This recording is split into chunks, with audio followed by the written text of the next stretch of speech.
우리 영상을 통해서 우리 유치부가 아주 하나님의 큰 사랑이 그 주님의 마음이 우리 가운데 있음을 돌아보는 참 복된 시간이었다는 생각을 다시 한번 해보게 됩니다. 우리 크게 다시 한번 박수로 격려해 주실래요? 우리 수고하신 분들. 한 주간에는 우리가 특별 새벽 기도를 할 거고, 그 다음 주에는 또 우리 중고등부가, 유스가 또 하나님 준비해 주신 천국잔치에 참여하게 됩니다. 여러분 계속해서 기도해 주셔서 우리 다음 세대가 정말 하나님의 사람으로 서가는데 조금도 부족함이 없는 귀한 자녀들이 될 수 있도록 기도해 주시면 감사하겠습니다. 8월에 한 복판을 지나가고 있습니다. 어제는 우리 고국 대한민국이 광복 81주년이었습니다. 이 자리에 앉아있는 우리 어린 자녀들은 광복절이 무엇인지 잘 모를 것 같고, 광복절은 안다 하더라도 그 의미를 잘 모를 수 있을 것 같아요. 광복 보면 아실 텐데, 광복은요 말 그대로 빛을 다시 찾았다라는 그런 의미입니다. 잃었던 빛을 되찾았다라는 것이 이제 광복이라는 의미입니다. 그래서 광복절을 이제 여기는 우리는 인디펜던스 데이라고 얘기하잖아요. 그래서 코리안 인디펜던스 데이라고 우리가 얘기할 수 있을 것 같은데, officially 공식적으로는 National Liberation Day of Korea라고 이렇게 부른다고 합니다.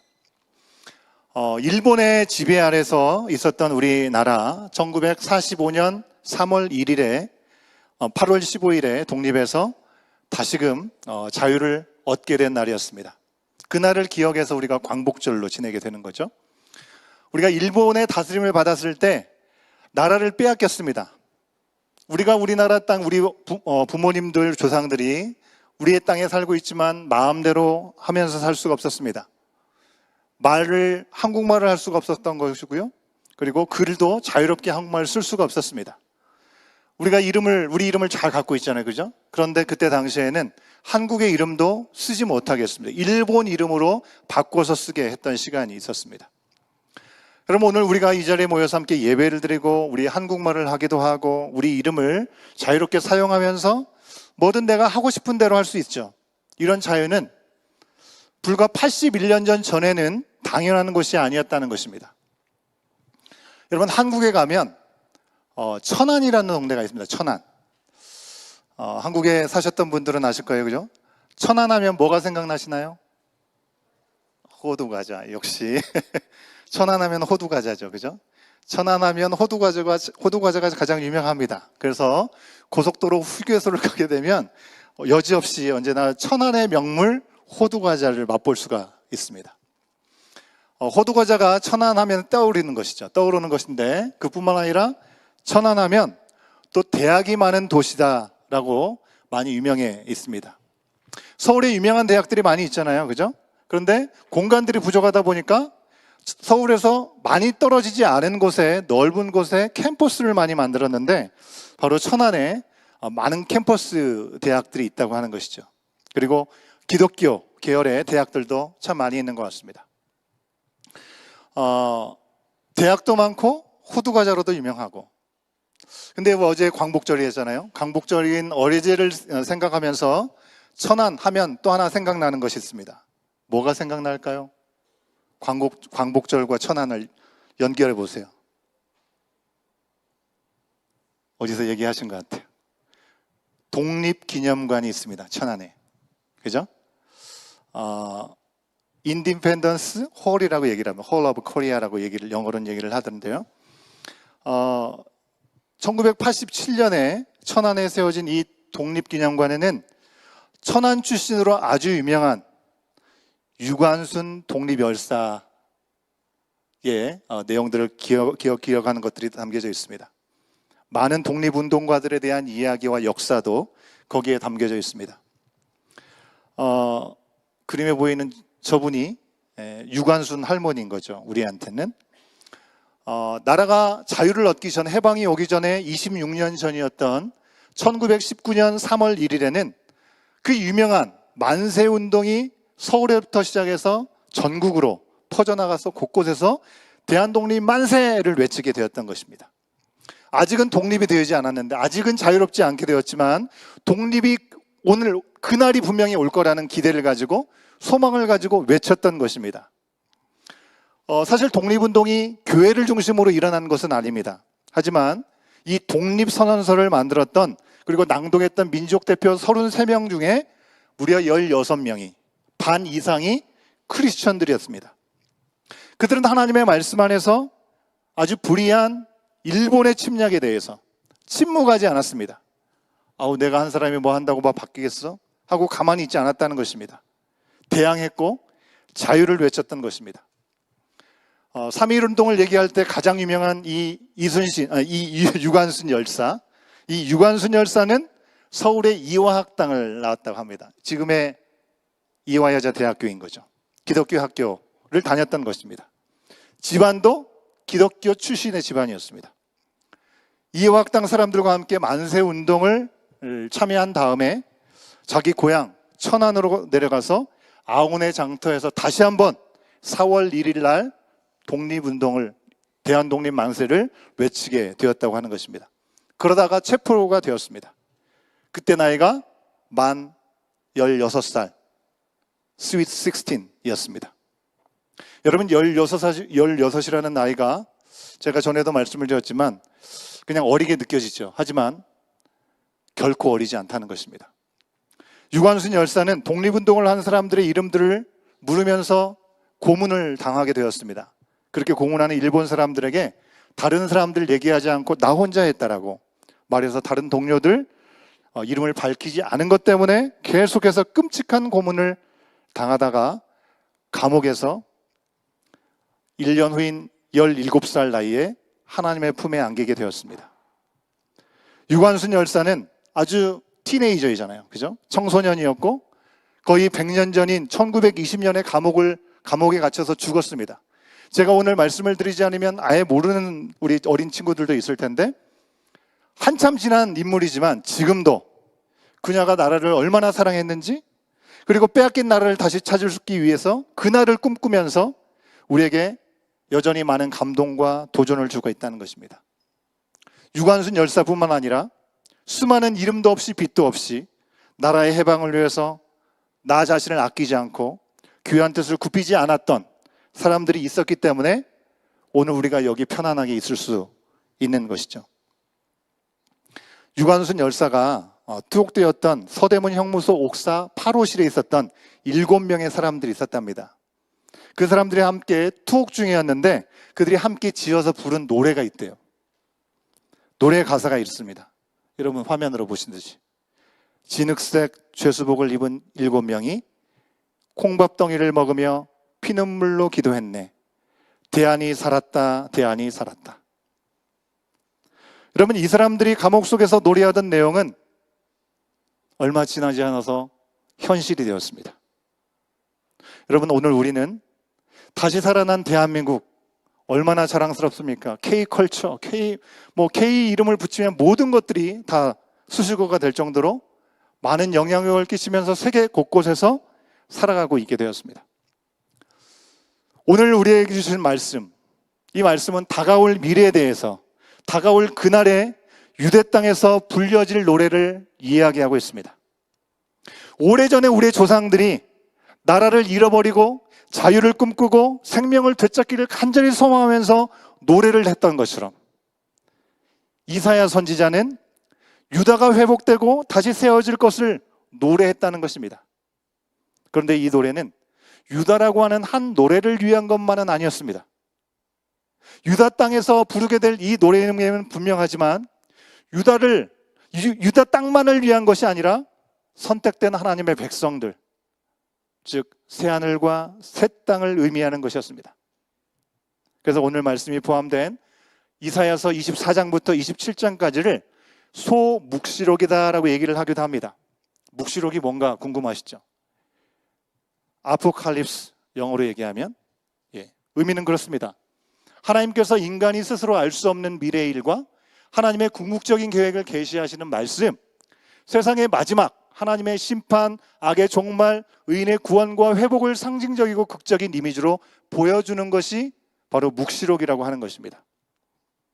여러분 오늘 말씀에 나오는 이 그날에 대한 이야기는요, 저기 멀리 이스라엘 땅에 살고 있던 유대인들뿐만 아니라 하나님께 속한 모든 세상의 마지막 때 일어날 심판과 회복과 구원에 대해서 이야기하고 있다는 것입니다.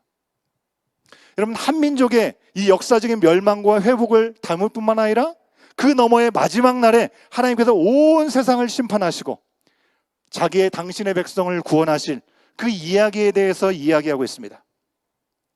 생각해 보십시오. 우리 민족이 가장 암울하고 정말 아무런 희망이 없던 그 시대에 하나님을 믿고 나라를 사랑하던 사람들이 두렵고 괴로운 그 고문 속에 있었지만 나라가 분명히 다시 회복될 것이라는 그런 소망을 가지고 불렀던 노래, 그것이 오늘날 그대로 이루어진 것을 생각하면서 우리는 참 놀랍다, 가슴이 뜨거워지는 그런 마음을 가져볼 수 있는데, 한 나라 민족뿐만 아니라 온 세상이 불의하고 악행이 넘치는 이 세상 가운데 그 모든 것이 멈추고 하나님의 생명과 하나님의 자유와 구원과 공의가 이 땅 가운데 임한다고 하는 그 노래, 이 노래가 이미 성경 속에서 불려졌다고 하는 것은 여러분, 그랬나 보다가 아니라 이 또한 이루어질 미래의 일들이라는 걸 생각할 때 얼마나 가슴 벅찬 내용인지 모릅니다. 오늘날 우리가 하나님을 믿고 살죠. 하지만 이 세상에는 너무나 불의가 많습니다. 불공평한 일들이 너무 많아요. 이해할 수 없는 일들도 너무 많이 일어납니다.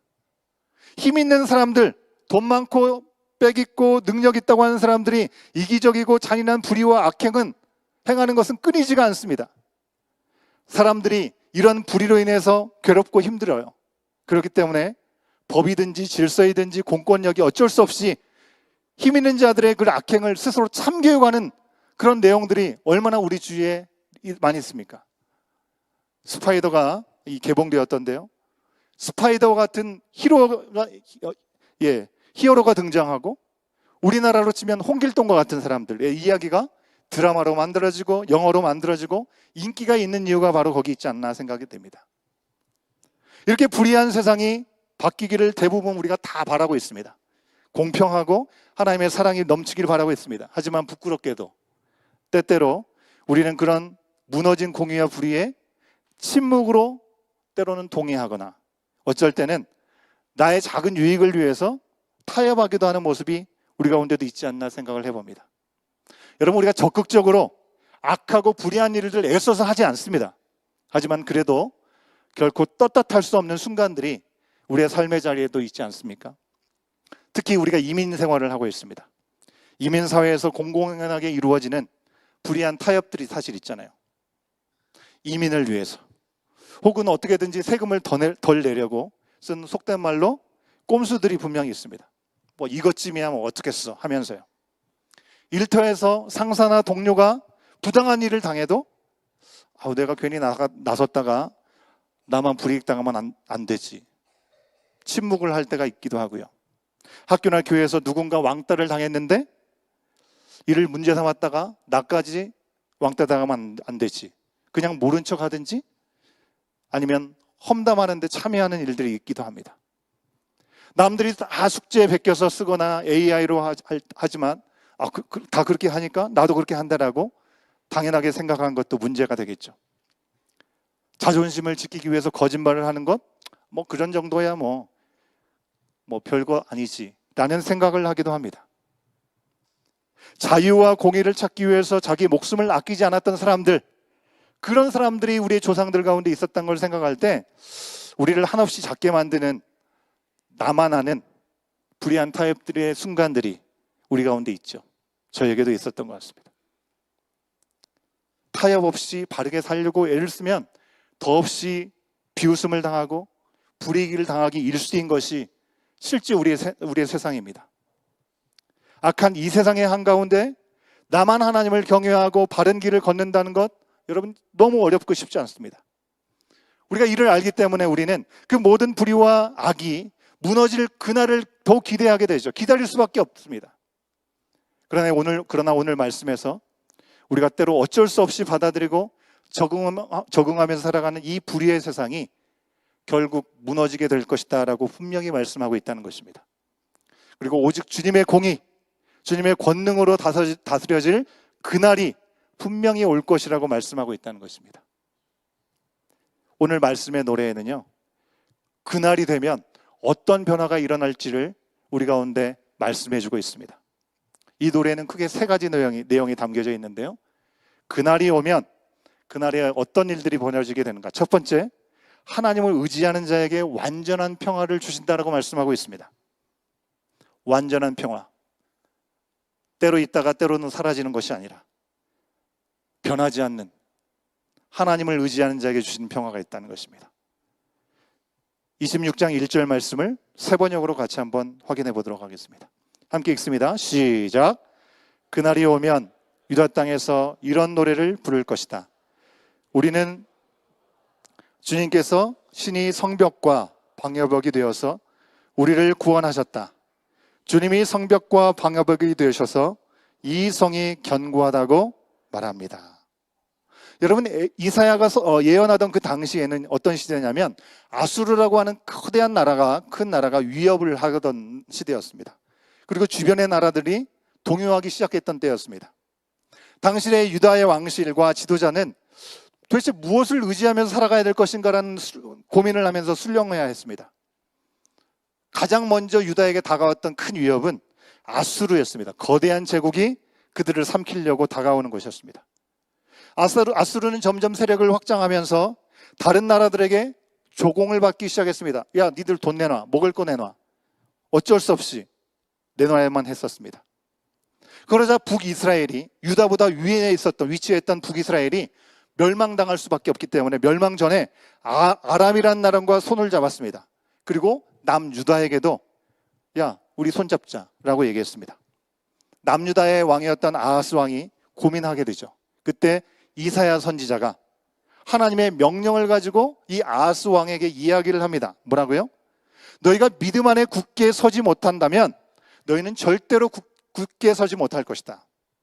그 얘기를 듣고 아하스는 다행히도 이 말씀을 따라 아람과 북이스라엘과 손을 잡지 않습니다. 대신 하나님을 의지하기로 결정합니다. 근데 문제가 더 있죠. 생각지 않은 일들이 발생합니다. 북이스라엘과 아람과 손을 잡지 않은 것 때문에 북이스라엘이 화가 난 거죠. 그래서 남유다를 공격해오는 더 급격한 그런 위기가 다가오게 된 것입니다. 아하스는 어떻게 하겠어요? 그때도 하나님을 의지해야 되는데 아하스는 다급한 마음에 하나님이 아닌 아수르라고 하는 나라에게 손을 내밉니다. 아수르 왕에게 유다의 아하스 왕은 저는 당신의 종입니다. 당신의 아들입니다. 라고 아부를 떨면서 도움을 요청했습니다. 그 일로 결국 아람과 북이스라엘에게 당하지는 않았지만 자신의 말대로 아수르의 종, 속국이 되고 말았습니다. 아하스는 분명히 하나님을 의지하여서 처음에는 큰 결단을 내렸습니다. 하지만 그 결과 예기치 않은 일들이 위기가 다가오게 되었을 때 금방 강대국을 의지하게 되었습니다. 그럼 우리도 그럴 때가 있죠. 큰 위기 속에서는 정말 당연히 먼저 하나님을 의지합니다. 하지만 그 후에 또 생각지 않은 그런 어려움이 우리 가운데 찾아오면 낙심하고 용기를 잃어버리죠. 쉽게 다른 것들을 찾게 됩니다. 다른 것들을 의지하게 됩니다. 당장은 그 문제를 해결하는 것 같이 느껴집니다. 하지만 하나님을 의지하지 않는 가장 큰 위기 속으로 들어가게 되는 순간이라고 하는 것입니다. 여러분, 태풍의 눈을 경험해 본 적이 있으십니까? 제가 하도 센 태풍을 맞아와서 자주 여러분에게 태풍 얘기를 많이 하게 되는데, 제가 괌에서 첫 태풍을 맞았을 때 당시에 교회 집사님께서 온 지 얼마 안 되는 젊은 전도사가 어떻게 잘 지키고 있나 싶어가지고 전화를 저한테 한 거죠. 전도사님 괜찮으세요? 제가 뭐라고 얘기했어요? 저는 물 열심히 퍼내고 있고요. 그래도 이 정도면 선방했다고 생각합니다. 다행이라고 생각을 하고 있습니다. 그랬더니 그 집사님이 말씀하셨습니다. 지금 태풍의 눈에 들어와서 잠잠해진 것입니다. 잠시 후면 반대쪽으로 비바람이 아주 들이닥칠 거다라는 그런 얘기를 했습니다. 불행하게도 그분의 예언은 100% 적중했습니다. 여러분, 우리는 눈앞의 문제를 해결하고 나면 당장은 태풍의 눈처럼 고요한 시간들을 경험하는 것처럼 느껴질 때가 있습니다. 하지만 그 후에 다시 닥칠 끔찍한 폭풍을 예상하지 못할 때가 많죠. 우리의 힘과 의지로 잠깐의 문제를 해결할 수 있는 것처럼 보이지만 여러분, 이것은 마치 모래 위에다가 성을 쌓는 것과 같습니다. 우리 유스 중고등부 이름이 온더락이잖아요, 그죠? 이제 수련회 준비를 열심히 하고 있는데 반석이신 하나님, 그분을 의지하지 않는 우리의 인생은 비가 오고 바람이 불면 무너져 버릴 수밖에 없다는 것입니다. 조금 전에 읽은 말씀이 알려주는 것처럼 우리를 견고하게 지키시는 분은 오직 주 하나님 한 분이신 줄 믿습니다. 믿고 의지하는 자에게 문을 활짝 열어서 맞아주시고 완전한 평화를 주신다고 약속해 주셨습니다. 이사야서 26장 3절과 4절에 있는 말씀을 개역개정, 새번역, NIV로 함께 보기를 원하는데요. 3절은 개역개정 먼저 읽고 새번역 읽고 두 가지 한번 읽어보도록 하겠습니다. 3절 말씀 먼저 읽겠습니다. 시작. 주께서 심지가 견고한 자를 평강하고 평강하도록 지키시리니 이는 그가 주를 신뢰함이니이다. 새번역 시작. 주님께 의지하는 사람들은 늘 한결같은 마음을 가진 사람들이니 그들에게 평화에 평화를 더하여 주시기를 바랍니다. 영어로도 해볼까요? 시작. You will keep in perfect peace him whose mind is steadfast because he trusts in you. 4절 말씀은 우리 개역개정으로만 읽도록 하겠습니다. 맨 위에 거 시작. 너희는 여호와를 영원히 신뢰하라. 주의 여호와는 영원한 반석이심이로다. 아멘. 여러분, 3절에서 심지라고 얘기를 하고 있습니다. 여러분, 심지라고 하는 이 말은 우리가 양초를 낄 때 양초에게 불을 붙이는 그 심지, 윅을 말하는 것이 아닙니다. 한자로 마음심의 뜻자를 쓰고 있습니다. 마음에 품은 뜻과 의지를 이야기하는 것인데요, 그렇다고 해서 심지가 견고한 사람이 내 뜻과 내 의지가 강하다는 것을 이야기하는 것은 아닙니다. 1절과 2절에 있는 말씀과 연결해서 생각하면 견고한 구원이신 하나님이 활짝 열어주신 문에 믿음으로 나가는 의지와 마음의 방향을 가진 사람들을 얘기하는 것입니다. 내 의지가 강한 것이 아니라 우리의 마음의 방향을 하나님께 두고 하나님을 의지하는 사람이 바로 심지가 견고한 사람이다라고 얘기합니다. 새번역에서 아까 읽은 것처럼 주님을 의지하는 사람은 한결같은 마음을 가진 사람이다라고 말하고 있죠. 5절의 말씀을 봐도 자기의 뜻과 의지가 강한 교만한 사람들의 견고한 성은 하나님이 허무신다고 얘기하고 있습니다. 바닥에 폭삭 주저앉게 하신다고 말씀하고 있습니다. 확인해 볼까요? 5절 말씀 함께 읽어봅니다. 시작. 주님께서는 교만한 자들을 비천하게 만드신다. 교만한 자들이 사는 견고한 성을 허무신다. 먼지 바닥에 폭삭 주저앉게 하신다. 대신에 8절 이하의 말씀대로 하나님은 하나님께 희망을 걸고 주님의 말씀을 따르는 사람, 주님의 이름을 사모하고 주님을 기억하는 사람, 그 마음이 밤에도 예수님을 간절히 바라는, 하나님을 간절히 바라는 그런 사람은 그날이 오면 하나님 안에서 진정한 의가 실현되고 완전한 평화가 이루어지는 것을 볼 것이다 라고 말씀하고 있습니다. 두 번째, 그날이 오면 어떤 일이 생깁니까? 하나님의 열심으로 하나님의 백성을 회복시킨다고 말씀하고 있습니다. 11절 말씀을 우리 새번역으로만 읽어보도록 하겠습니다. 가운데 있는 주님으로 시작한 말씀만 읽어보도록 하겠습니다. 시작. 주님께서 심판하시려고 팔을 높이 들어 올리셨으나 주님의 대적은 그것을 모릅니다. 주님께서 주님의 백성을 얼마나 뜨겁게 사랑하시는지를 주님의 대적에게 보여주셔서 그들로 부끄러움을 당하게 하여 주십시오. 주님께서 예비하신 심판의 불로 그들을 없애 주십시오. 여러분, 그날이 오면 하나님의 열심으로 무너진 백성을 다시 일으키시고 생명을 회복시켜 주십니다. 하나님의 백성은요, 경계를 넘어서 큰 민족과 나라로 확장되는 모습을 보여줍니다. 하나님을 대적하던 교만한 사람들, 이 모습을 보면서 수치를 당하고 또 심판을 받을 것입니다. 그날에 죽은 사람들이 살아나는 부활이, 소망이 실현될 것입니다. 모든 영광은 사람이 받는 것이 아니라 하나님께 돌아가는 역사가 일어나게 될 것입니다. 이처럼 하나님의 구원은 우리의 의지와 우리의 능력이 아니라 하나님의 열심과 하나님의 은혜로 우리가 바라고 기대하는 것 그 이상으로 분명히 이루어지고 불의한 모든 것들은 무너진다라고 말씀하고 있습니다. 그 위대한 일들을 우리는 할 수 없죠. 그래서 우리는 불평할 수밖에 없습니다. 하나님이 살아계신다면 세상이 왜 이 모양 이 꼴이고 죄가 이렇게 많을 수밖에 없고 불의한 사람들이 잘 되고 하나님의 뜻대로 살려고 하는 사람들이 왜 이렇게 힘듭니까? 정말 하나님이 살아계신 것입니까? 이야기할 수밖에 없습니다.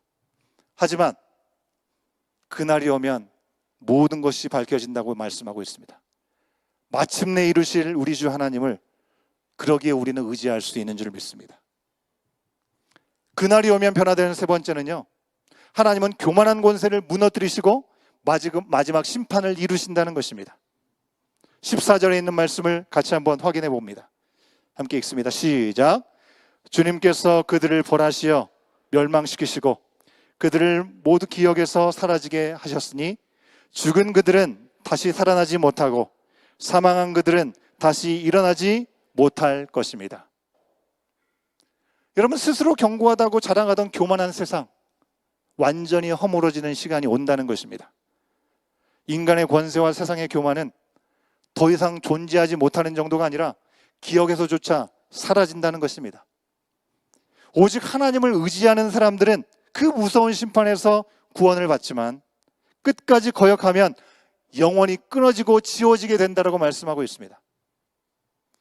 여러분, 아직은 세상이 악이 만연합니다. 우리가 이 세상의 역사와 일상 속에서 죄악으로 인해서 얼마나 많은 상처를 받습니까? 그것 때문에 트라우마도 생기죠.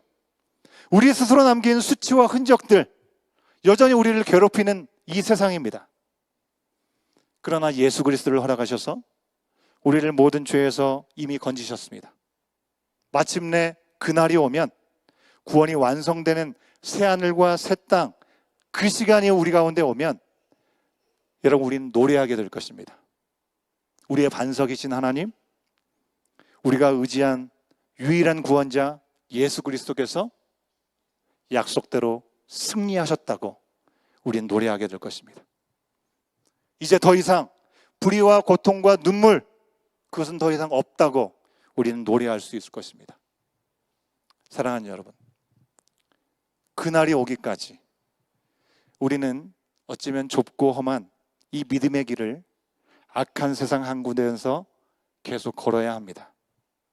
지금은 힘겹지만 우리가 마침내 살았다고 외칠 수 있는 그날, 자유와 해방의 그날을 여러분, 우리가 믿음으로 노래하고 그 약속을 믿고 오늘도 주님과 함께, 주님께서 함께 매주시는 멍에를 의지해서 삶의 걱정과 염려들 내려놓고 이 길을 다시 힘차게 걸어갈 수 있는 한 주간의 삶을 살아가는 저와 여러분, 우리 모두가 될 수 있기를 간절히 소원합니다.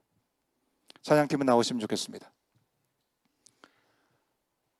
우리에게는 다소 어색하고 도대체 이게 무슨 얘기인지 알지 못하겠다 이야기할 수밖에 없는 이사야의 말씀들 속에 이 모든 불의하고 받아들일 수 없는 이 모든 것들은 결국 하나님의 손에서 모든 것들이 온전한 모습으로 드러나게 되는 시간들이 있다고 얘기를 합니다. 이 말씀 앞에 여러분에게 두 가지의 질문을 드립니다. 현실의 어려움과 불안 속에 하나님을 온전히 신뢰하기보다 사람이나 환경이나 나의 능력과 방법을 더 의지했던 적이 우리는 언제였습니까? 지금 내가 하나님을 온전히 신뢰하기 위해서 내가 내려놔야 될 한 가지가 있다면 그 염려와 걱정과 방법, 그것은 무엇이겠습니까? 이 질문을 우리의 마음에 담고 주님 앞에 한 걸음 더 나아갈 수 있는 결단이 우리 가운데 있기를 소원합니다.